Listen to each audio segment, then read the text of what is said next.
So this is Nothing Phone 3A Lite, a new sibling to a very popular budget/mid-range Nothing Phone 3A and 3A Pro. But this one is even cheaper, costing less than $300, around the same price as Nothing's own CMF Phone 2 Pro, which is coincidentally one of my favorite budget phones of 2025. So, of course, inside the box you get the usual classy Nothing experience. Nice welcoming message, a clear case, always appreciated, transparent SIM ejector tool, USB-C to USB-C cable, and the phone itself with screen protector pre-installed. And charger? Who needs them? It's 2025, am I right? Am I right? Am I right? I'm just kidding, I'm still angry about that. We interrupt this program to inform you that this video is not sponsored. I bought this phone with my own money and these are gonna be my honest opinions. Let's fast forward 2 weeks. Let's break it down. 3A Lite comes in two colors, black and white. I went with the white model to light up the everyday. Matte finish on the frame, flat sides, panda glass protection on both front and back. It's very good looking phone in my opinion. We have Nothing's signature transparent back. Even though we still have a good amount of detail, the design language tells us that it's a light version. Not as much detail as other Nothing phones. On the side we have volume button, power button, essential button for Nothing's essential space, dual SIM and SD card slot, no headphone jack, and one speaker. More on that later. It weighs 199 grams. The bezels around the screen are not very thin, but it's even on all sides. It's rare at this price point. It's IP54 rated, which means splash resistant and dust protection. But instead of cool glyph lights, we get this one LED. Better than nothing.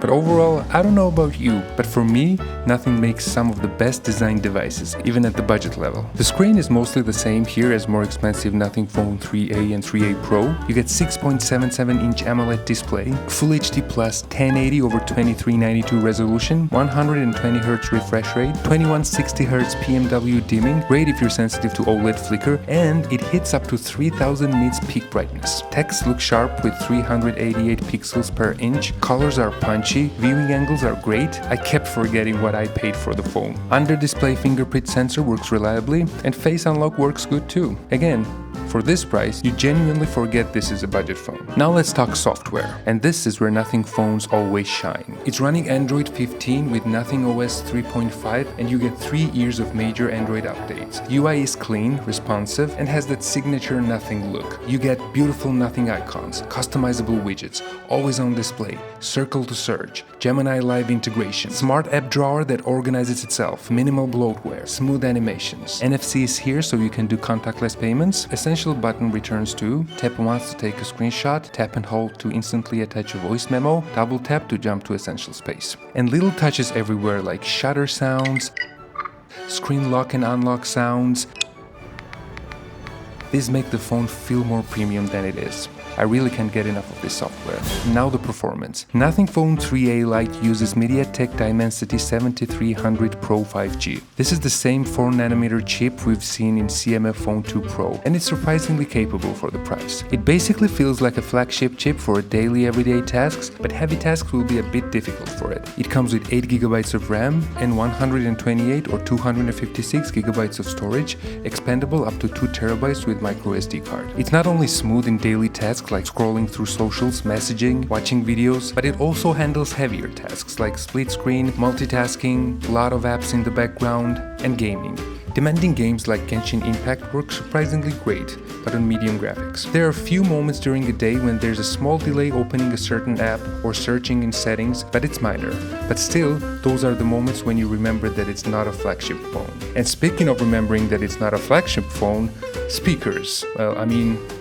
A speaker. It doesn't have a stereo speaker setup, we only have one speaker on the bottom. And even that speaker is... The Buds 3 FE comes in two colors. Well, let's just say it's the lowest point of the phone. It has 5000 mAh battery with 33W charging and 5W reverse wired charging. And the battery life has been really good. Easily lasts a full day, and on lighter day I got around a day and a half and even almost 2 days sometimes. No wireless charging here, but that's expected at this price range. We've got a triple camera setup. 50MP main camera with OIS, 8MP ultra wide, 2MP macro. And on the front, 16MP selfie cam. With main camera, photos in daylight look quite decent. sharp, vibrant and well balanced. Portrait mode also does a nice job with edge detection. Ultra-wide is decent but not amazing, less detail and more grain. Low light is okay for the price but not a strong area. For video you get 4K at 30 FPS and 1080p at 30 or 60 FPS and 120 FPS in slow-mo mode. Stabilization helps a lot here, footage looks stable and usable.